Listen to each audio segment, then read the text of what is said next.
Hello everybody, welcome to my channel drafting with blogs. आज का जो एपिसोड है वो मैंने पूरा डेडिकेट किया टीनेजर्स की ड्रेसेस बनाने के लिए।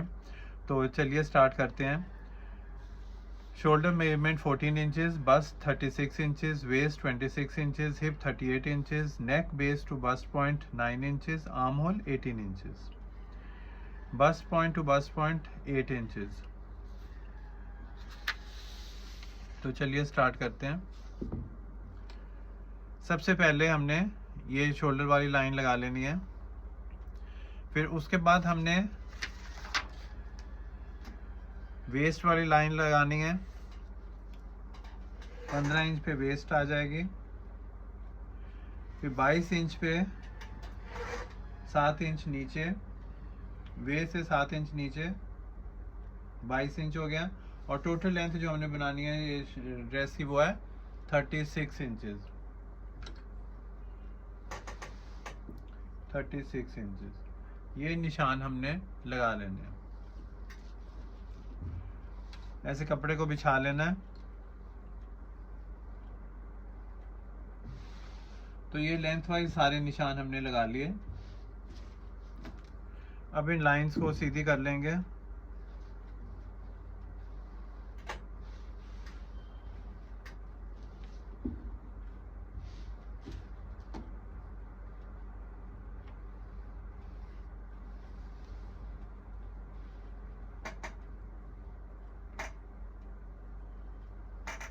सीधी करने से पहले एक बार फिर चेक कर लेंगे कि ये 36 इंचेस यहाँ से लेके यहाँ तक 36 इंचेस ही आ रहा है। बिल्कुल 36 इंचेस आ रहा है।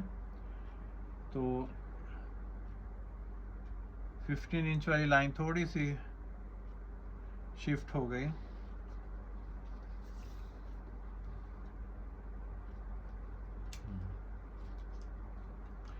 चलिए अब बनाते हैं हम शोल्डर मेजरमेंट। शोल्डर मेजरमेंट हो गया हमारा 14 इंचेस। हाफ शोल्डर हो जाएगा 7 इंचेस। तो जहाँ पे 7 इंचेस आ रहा है वहाँ पे निशान लगा देना एक। 2.5 नेकलाइन। नेकलाइन हमेशा बेसिक नेकलाइन जो है बना ही लेनी चाहिए शेप, ताकि जब हम कोई डिज़ाइन बनाते हैं तो हमें पता हो कि हम हमारी नेकलाइन जो है हम क्या बन रही है, कि ओरिजिनल नेकलाइन से कितनी दूर जा रही है, नेकलाइन अच्छी लग रही है नहीं अच्छी लग रही है। तो ये सारे जो है बातें पता चल जाती है अगर हमने बेसिक नेकलाइन बनाई है। तो फिर ये इस तरह ऐसे करके राउंड शेप दे दीजिए। यहाँ से लेके यहाँ तक शोल्डर ड्रॉप जो है वो है 1.25 इंचेस। 1.25 मिडल मतलब 80% लोगों को फिट आ ही जाता है ये शोल्डर ड्रॉप। अगर कोई बिल्कुल ही ऐसे स्ट्रेट बैठता है, फौजियों की तरह ऐसे पीठ है, फिर तो मुश्किल हो जाएगा। फिर तो 1 इंच जो है शोल्डर ड्रॉप रखेंगे, 1 इंच रखेंगे। अगर ज़्यादा ही कुछ कोई किसी के ज़्यादा कंधे झुके हुए हैं तो वो 1.5 इंच हो जाएगा। तो ये कितनी रेंज, 3 रेंज बन जाती है। एक 1.5 इंच वाली रेंज ज़्यादा झुके हुए, मिडल रेंज हो गया 1.25 और कम जो है झुकाव के लिए 1 इंच। तो ये 3 रेंजेस में ही हमने रहना है। बिल्कुल आसान प्रिंसिपल्स फंडास मैं आपको बता रहा हूँ ताकि आपके गारमेंट जो है कभी भी कोई प्रॉब्लम ना आए बनाने के लिए। फिर यहाँ से लेके यहाँ तक आर्म होल देखिए। आर्म होल मेजरमेंट है हमारी 18 इंचेस। 18 इंचेस को हमने 3 से डिवाइड किया तो वो आ गया 6 इंचेस। 6 इंचेस प्लस थोड़ी सी ईज भी तो चाहिए बाजू घुमाने के लिए, 1.25 इंचेस। यहाँ से लेकर के यहाँ तक हमने 1.25 इंचेस रखा है। तो इतनी ही ईज जो है हमने इसी को फॉलो कर लेना है, हमेशा यही फॉलो करेंगे। 1.25 इंच अगर यहाँ से रखा है तो 1.25 इंचेस ही हमने बाजू में भी बढ़ा देना है। तो ये हो जाएगा 6 इंचेस प्लस 1.25 7.25 इंचेस। तो 7.25 इंचेस जहाँ आ रहा है यहाँ पे सीधी लाइन लगा दीजिए। तो ये बन जाएगी हमारी चेस्ट लाइन, बस्ट लाइन भी बन जाएगी। तो बस्ट मेजरमेंट कितना है, 36 इंच है। तो 36 इंच हो गया, 9 इंचेस हो गया यहाँ से लेकर के यहाँ तक 9 इंचेस। तो ये हो गया cross front measurement, half an inch कम होगा इससे। तो हमेशा क्रॉस फ्रंट मेजरमेंट जो है ये आर्म होल वाली लाइन जो है शोल्डर वाली लाइन से हाफ एन इंच अंदर की तरफ ही होगी। ऐसा ही होगा हमेशा फॉर ऑल साइजेस, बस इस बात का ध्यान रखना। तो यहाँ जहाँ पे ये लाइन मिल रही है यहाँ से लेके यहाँ तक 1.25 इंचेस, यहाँ से लेके 1.25 इंचेस एक निशान लगा देना। तो अब हमारे पास ये देखिए ये निशान आ गए हमारे पास। ये शोल्डर वाली जो लाइन है यहाँ से भी 90 डिग्री मिला करके हमने ये बनाना है। 90 डिग्री इसलिए करना होता है हमारे को, अगर नहीं करेंगे हम 90 डिग्री तो फिर स्लीव जो है, आर्म होल जो है, ये इस तरह वी शेप में कटेगा, तो वो अच्छा नहीं होगा। राउंड शेप के लिए 90 डिग्री होना ही चाहिए, इसलिए यहाँ से लेके यहाँ तक ये 90 डिग्री का ध्यान देना बहुत ज़रूरी है। अब इसको ये फ्रेंच कर्व रखा और इसको ये देखो कुछ भी नहीं किया, फ्रेंच कर्व रखा तो सारे पॉइंट जो है एकदम आराम से अपने आप मिल गए।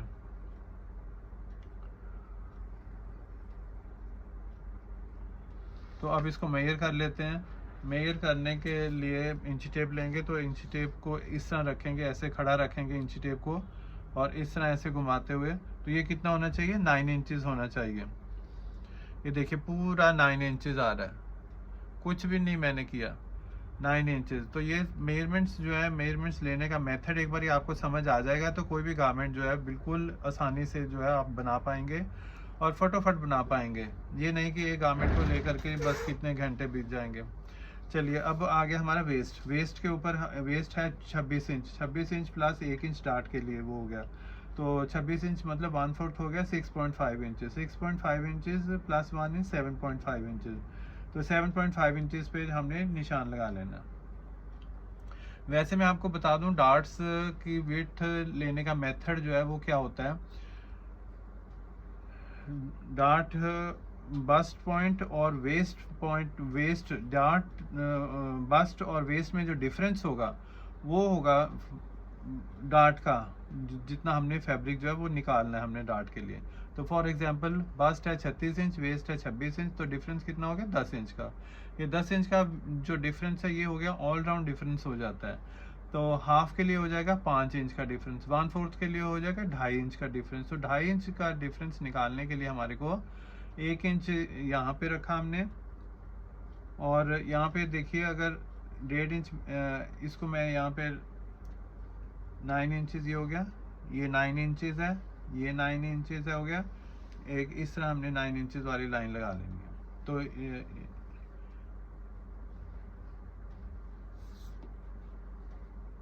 7 इंच नीचे,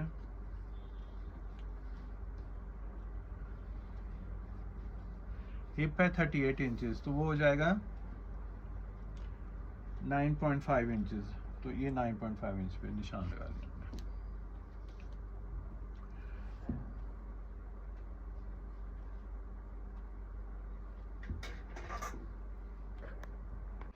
वेस्ट डार्ट लगाने से पहले हमारे को ये बातों का ध्यान देना होगा। सबसे पहले हमने देखना है नेक बेस से लेकर के बस्ट पॉइंट तक कितना डिफरेंस आ रहा है, कितना डिस्टेंस आना चाहिए, 9 इंचज़, 9 इंचज़। तो बस्ट पॉइंट से बस्ट पॉइंट कितना होना चाहिए, 3.8 इंचज़। तो ये हो गया 3.8 इंचज़।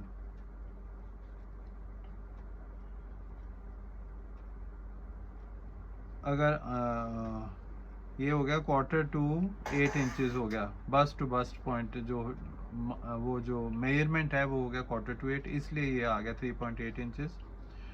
अगर 8 इंचज़ होता तो फिर 4 हो जाता, तो अभी ये इतना ही रहेगा।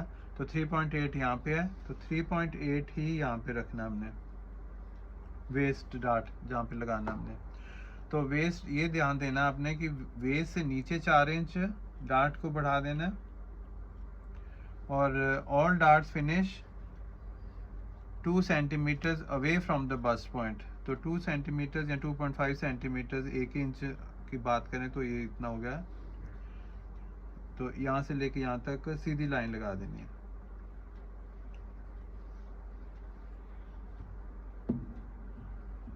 दो सेंटीमीटर रखें या 1 इंच से थोड़ा सा कम मार्जिन रखें, तो इधर हो जाएगा half an inch, half an inch, half an inch इधर, हाफ एन इंच इधर। तो अब इन पॉइंट्स को जो है ज्वाइन कर देना है। तो ये डार्ट की पोजीशनिंग हो गई।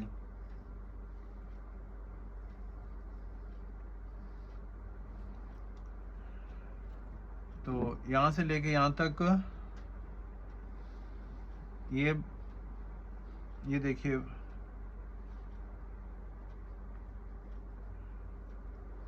यहाँ से लेके यहाँ तक जो था बस्ट कितना था हमारा, 9 इंचज़। यहाँ से लेके यहाँ तक 9 इंचज़। तो जहाँ पे बस्ट आ रहा है हमारा, यहाँ तक तो सीधी लाइन होनी चाहिए। फिर यहाँ से लेके यहाँ तक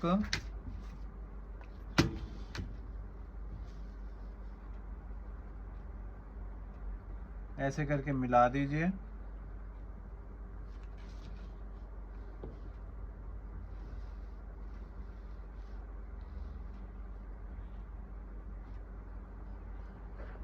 अब ये साइड वाली लाइन कैसे लगानी है, एक तो यहाँ पे निशान लगा देना हमने, ये देखिए 9 इंचेस की सीधी यहाँ तक, और फिर ऐसे पकड़ के लेग शेपर के साथ ऐसे करके लाइन लगा देनी है, और फिर यहाँ से लेके यहाँ तक इस तरह लाइन लगा देनी है, और यहाँ से जो है ब्लेंड कर देना है, राउंड ऑफ कर देना है। तो नीचे जो है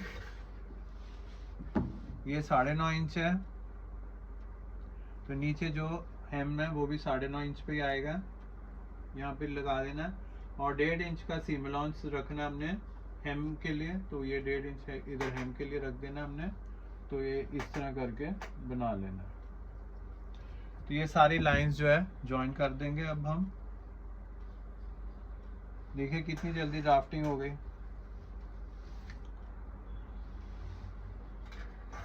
एक गांठ इधर भी बना सकते हैं, टीनेजर्स के लिए सेमी फिटेड गारमेंट्स जो बहुत अच्छे लगते हैं अगर हमने इधर डार्ट डाल देते हैं।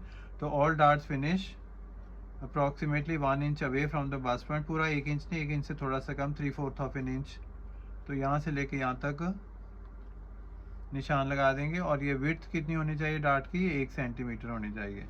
तो ये 1 सेंटीमीटर जो है डार्ट बना देंगे।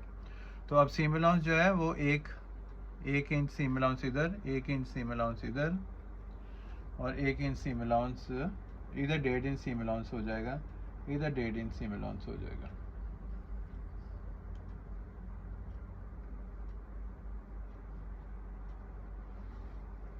क्योंकि ये साइड, ये हमने बनाना होता है, साइड स्लिट लगाना होता है। साइड स्लिट लगाने के लिए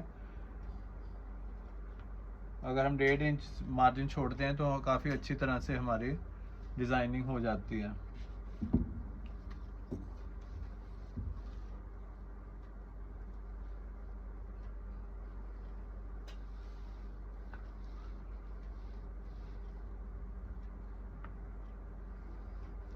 इस तरह से हमने ये राउंड ऑफ कर देना। नेकलाइन डिज़ाइन करने के लिए अब देखिए आपको नेकलाइन को कैसे डिज़ाइन करना है। यहाँ से लेके यहाँ तक 3 इंच रखा हमने, और नेकलाइन हम बढ़ाएंगे 5.5 इंच तक। 5-5.5 इंच तक भी अगर हम बढ़ाते हैं, नेकलाइन लो करते हैं, तो हमें कोई शोल्डर में चेंजेस करने की ज़रूरत नहीं पड़ेगी। यहाँ से 2.5 इंच। अब दोनों पॉइंट्स को ज्वाइन कर देंगे।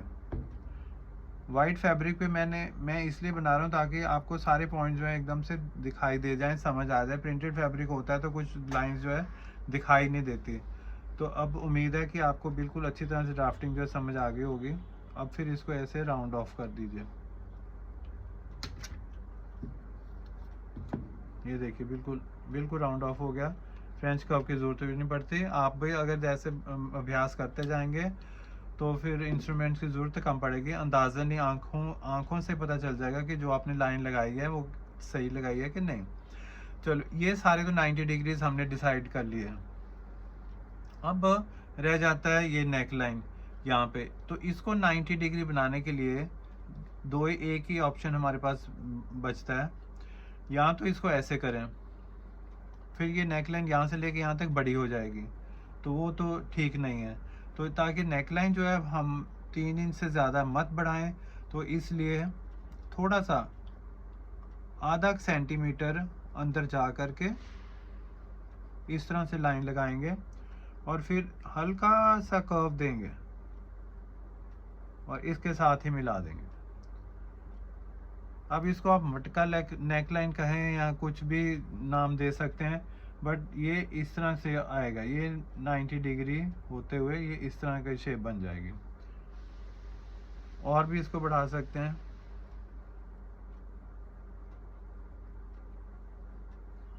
बस इससे ज़्यादा नहीं इंक्रीज करना होता।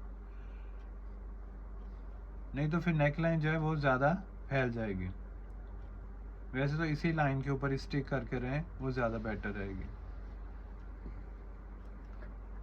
अब मैं आपको बता दूं, सीम अलाउंस जो है, ये जो हमने शोल्डर वाली लाइन लगाई है, इसके ऊपर ½ इंच जाएंगे।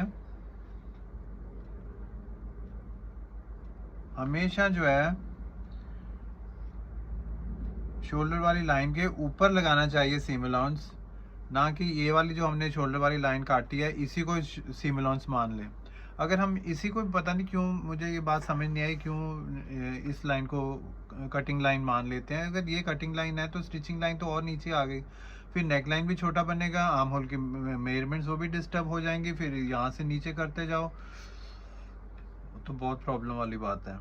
तो इसलिए शोल्डर के ऊपर 1 सेंटीमीटर या ½ इंच जितना भी आप रखते हैं उतना सीम अलाउंस जो है रखेंगे शोल्डर स्टिच करने के लिए। तो चलिए अब मैं कटिंग करके आपको दिखा देता हूँ।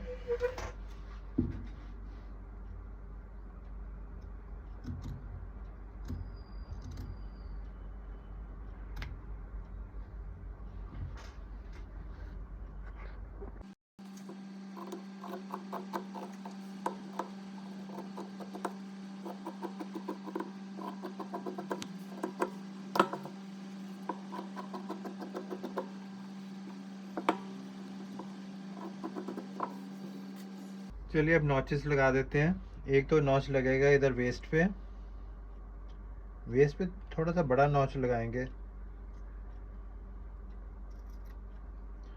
एक नॉच लगाएंगे इधर, तो एक नॉच लगाएंगे ये शोल्डर सीम, हल्का सा छोटा सा नॉच लगाना, ज़्यादा बड़ा नॉच नहीं लगाना इधर। तो इधर नेकलाइन में नहीं लगाना नॉच, बस एक ही साइड काफ़ी है। यहाँ से स्टिचिंग करेंगे यहाँ तक, वो तो डिस्टेंस मेंटेन करेंगे। तो इनके लिए डार्ट्स के लिए क्या करेंगे, इस तरह का ये इंस्ट्रूमेंट लेंगे, इसको बोलते हैं ब्रडॉल। ब्रडॉल के साथ पहले तो एकदम एक सेंटर में ऐसे करके निशान लगाएंगे, और फिर डार्ट ख़त्म होने से पहले 1.5 सेंटीमीटर अंदर ये निशान लगाएंगे, और यहाँ से 1.5 सेंटीमीटर अंदर, इनको बोलते हैं ड्रिल होल मार्क्स। तो ऐसे जो है बैक साइड पे भी यही मार्क्स जो है आ जाते हैं, तो हमारा काम जो है इजी हो जाता है, हमें पता चल जाता है कि डार्ट की लेंथ कितनी है। ये इंस्ट्रूमेंट्स अगर आपके पास होंगे तो आपकी लाइफ इजी हो जाएगी। ये कोई भी ऐसे इंस्ट्रूमेंट जो है ऐसे तीखे वाला, वैसे तो आइस तोड़ने वाला इसको बोलते हैं अगर परचेज़ करेंगे, इसको इंग्लिश में ब्रडॉल बोलते हैं, BRADWL, तो नहीं तो सुआ जिसको बोलते हैं। तो फिर यहाँ पे भी जितनी विड्थ है डार्ट की, अबाउट ½ सेंटीमीटर, बस हमेशा के लिए ये याद रखें। तो एक बार ही आपने नोट कर लिया ना कि मैंने यहाँ विड्थ जो है ½ सेंटीमीटर दूरी पे निशान लगाने हैं, तो जब भी आप स्टिचिंग करोगे इसके बाहर ही करोगे। तो ये जो है स्टिचिंग करेंगे तो इसके ये जो पॉइंट्स लगाए हैं इससे नीचे करेंगे। कितना नीचे करेंगे एक बार डिसाइड करें, लिमिट 1.5 सेंटीमीटर, तो हमेशा 1.5 सेंटीमीटर ही रहेगा, वो मेंटेन करके रहेंगे। और हमेशा के लिए, ये नहीं कि रोज़ हर एक ड्राफ्टिंग में हमने ये जो है बदलते रहना पॉइंट्स। तो ये हो गया।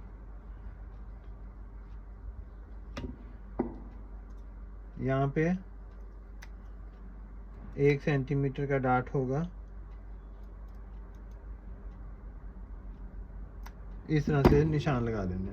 तो चलिए अब मैं बैक वाला फैब्रिक रखता हूँ नीचे, बैक को भी कटिंग करके मैं दिखाता हूँ कि बैक कैसे कटिंग करेंगे। अब बैक कटिंग करने के लिए यही वाली लाइन जो है शोल्डर वाली लाइन, यहीं से हमने एक सीधी लाइन लगा लीजिए। यहाँ से हमें आइडिया हो जाएगा कि कितना नीचे हमने रखना है ये बैक नेक लाइन। तो कम से कम अगर ये 3 इंच भी रख लेते हैं, हम 2.5 इंच रख लेते हैं, यहाँ से लेके 2.5 इंच, और ये राउंड शेप ऐसे करके फ्री हैंड ही बना लीजिए, या फिर फ्रेंच कर्व का ये सहारा ले लीजिए। ऐसे करके राउंड शेप बना ली, और फिर यहाँ से यही वाली लाइन जो हमने शोल्डर वाली लाइन कटिंग की है, यही वाली लाइन को मेंटेन करते हुए ये बना लेना, यहाँ पे ये निशान लगा लेना शोल्डर वाला, और half an inch, back is always bigger by half an inch. अगर शोल्डर हमारा 7 इंच है, क्रॉस फ्रंट होगा 6.5 इंच, और ये हो जाएगा क्रॉस बैक जो हो जाएगा वो होगा 7 इंच। तो इसको इस तरह मिला देना है।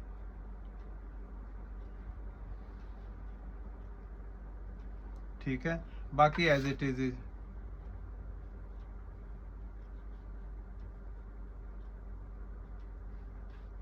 सेम टू सेम जो है मार्क कर देना है, और इसी आउटलाइन के ऊपर हमने कटिंग कर देनी है बैक के लिए। स्टिचिंग करके मैं आपको बताऊंगा कि कैसे स्टिचिंग करनी है। तो इसके लिए फेसिंग कैसे बनानी है वो भी मैं आपको बताता हूँ कि फेसिंग कैसे लगानी है।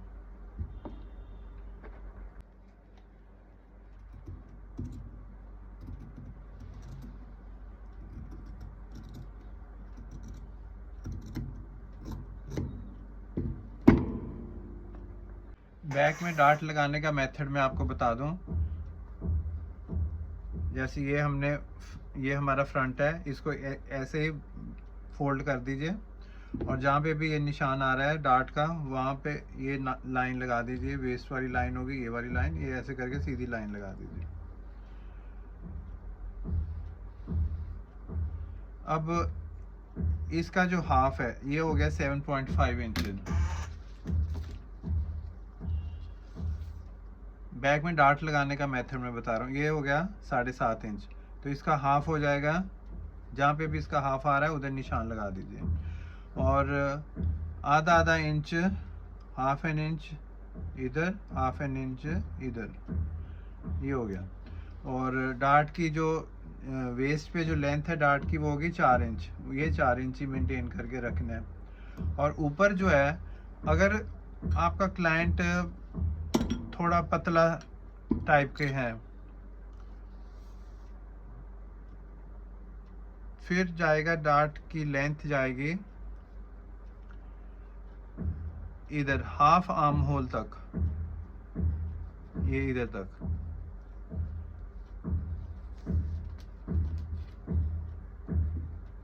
पहले सीधी लाइन लगा लीजिए,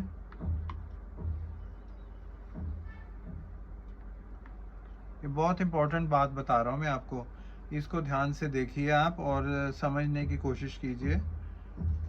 बहुत अच्छी तरह से फिटिंग आती है।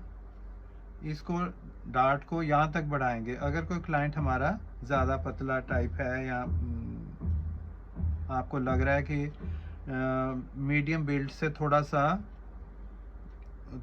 कम है, तो अगर मीडियम बिल्ट है फिर आर्म होल तक जाएगी। डार्ट की जो हमने स्टिचिंग करनी है वो इधर तक जाएगी। हमेशा बस ये बातों का ध्यान रखना है। अगर मीडियम बिल्ट है तो आर्म होल तक जाएगा, डार्ट की लेंथ ये बड़ी लाइन होगी। अगर और पतले है कोई तो यहाँ तक लाइन जाएगी, आर्म होल के हाफ तक। और अगर कोई मीडियम बिल्ट है या उससे थोड़ा सा हैवी है तो फिर ये 4 इंच नीचे हो गया, 4 इंच ऊपर हो गया। बस इतना ही ध्यान रखना है। तो ये हमने निशान लगा लिया है। निशानों को, और ताकि हमारे को पता चले कि हमने स्टिचिंग करनी है, तो एक आप और काम कर सकते हैं, कार्बन पेपर भी रख सकते हैं।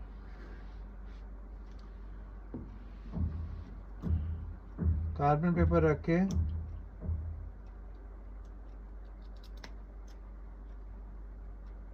एकदम और एक्यूरेसी आ जाती है। इस तरह कार्बन पेपर रख दिया और ऐसे ट्रेसिंग व्हील के साथ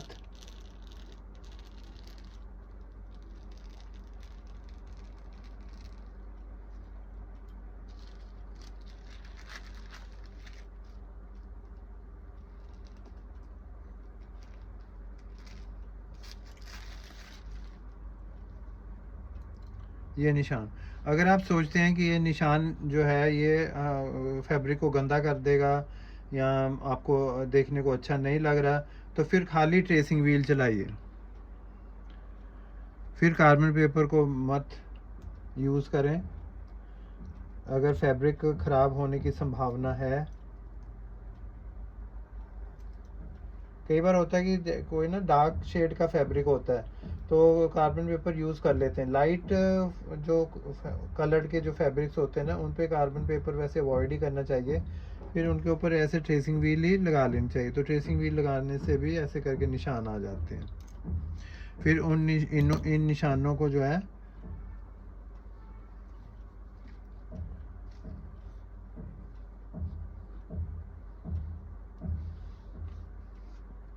निशानों को फिर बना लिया जाता है।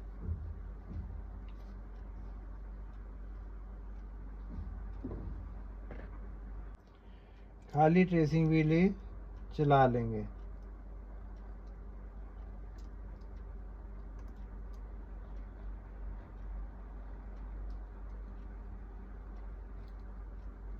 तो ऐसे निशान इवनली लग जाते हैं। स्टिचिंग करते समय बहुत आसानी होती है, हमारे को प्रॉब्लम नहीं आएगी कोई भी।